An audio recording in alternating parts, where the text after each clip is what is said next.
Welcome to bongosikha. Students, our discussion topic is now Prime Minister. Earlier already I have discussed the President, the Vice President, the federal government of the polity. Now what is the role of the Prime Minister in our country? It is very important to know about that. And so Prime Minister, in the scheme of the parliamentary system of government, both at the center and the states at the periphery, the Prime Minister plays a very important role. The President is the nominal executive head. He is the de jure executive, while the Prime Minister is the de facto or the real executive head. President is a mere rubber stamp, but the Prime Minister is the real executive. Thus, the President is the head of the state, but the Prime Minister is the head of the government. So here is a very thin difference, that why President is the nominal executive, because President is the head of the state, but the Prime Minister is the head of the government. That is why he is the real executive. Next, that appointment of the Prime Minister. The Constitution does not clearly specifies anything about the election of the Prime Minister. Article 75, according to Article 75, what Article 75 says, that the party which secures absolute majority in the Lok Sabha, the President will call the leader of that party to form the government, and he will be the leader of that party, will be appointed as the Prime Minister. So this is the case, but in case if no one or no party fails to secure the absolute majority in the floor of the Lok Sabha, then the President may call for the leader of the opposition to form the Prime Minister office or to form the government and to take the responsibility as a Prime Minister. So that is why Dr. Jennings also said that the leader of the opposition is the alternative Prime Minister. Earlier also I told this. So that is the Prime Minister, that regarding only Article 75 defines that the party which secures absolute majority, the leader of that party will be appointed as the Prime Minister. So this is very important to know, that oath term and the office of the Prime Minister, that Prime Minister before entering his office, he takes an oath of secrecy by the President of the India, and he swears that he will faithfully discharge all the duties and he will uphold the supremacy of the Constitution, protect the law and the Constitution, and to do right to all the people without any fear and favor, and he will uphold the sovereignty and the integrity of the nation.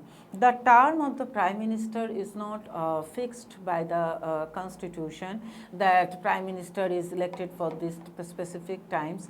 If he enjoys in the next general election, if he comes out with the absolute majority, then he can again become the Prime Minister. But in case if Lok Sabha passes a no confidence motion, then the Prime Minister with the Council of Ministers has to resign, or then there is the possibility of the collapse of the ruling party or the ruling government.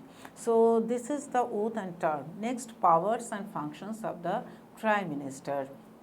In relation to the Council of Ministers, so the powers and functions of the Prime Minister, there are a lot of classifications, that in relation to the Council of Ministers, the President appoints the Council of Ministers on the recommendation of the Prime Minister. So he recommends the President to appoint the members as the Council of Ministers and the Cabinet Ministers. He allocates the portfolios and reshuffles the portfolios among his members, and he can ask a minister to advise to the President to dismiss him on the ground of the disagreement or the ground of the difference of the opinion. He presides over the meeting of the Council of Ministers and influences its decisions, and he coordinates, cooperates, gives direction, all the proceedings, meetings and actions of the members of the Parliament, and he can bring the collapse of the government if he resigns. So if the Prime Minister resigns, then the whole ministry, whole Council of Ministers has to resign, because earlier I told that there is a collective responsibility which is the bedrock principle of the parliamentarian form of the government. So if Prime Minister resigns, the whole government will fall. The whole government will resign, will fall.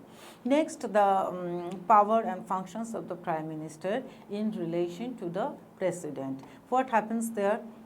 That he is the principal channel of the communication to the President regarding the acts, decisions, the programs of the councils of the ministers. It is the duty of the Prime Minister to communicate to the President all the decisions and actions which have been taken by the council of the ministers or are going to be taken, and to furnish the information as the President may call for.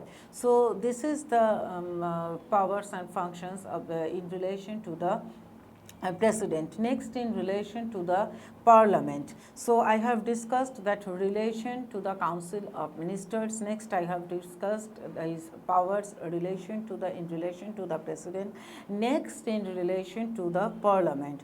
The Prime Minister, as you all know, that is the leader of the lower house. In this capacity, he enjoys the following functions and powers. He can advise the President to summon and prorogue the Parliament, and he can advise the President also to dissolve the Lok Sabha. Then he can recommend dissolution of the Lok Sabha. He announces the government policies, all the government policies. It is the responsibility of the Prime Minister or the PM to represent all the government policies in the floor of the Parliament. Apart from these important functions, what I have discussed in relation to the Council of Ministers, in relation to the President, in relation to the Parliament, there are few other functions of the Prime Minister as well.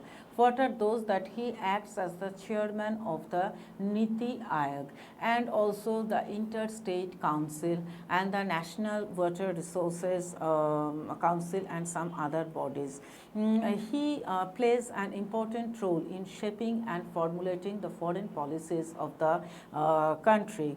He is the chief spokesman of the Union government, and he is called the crisis manager in chief while the nation is in emergency, while the political level during the emergency. He is the leader of the party in power, and he is the political head of the services.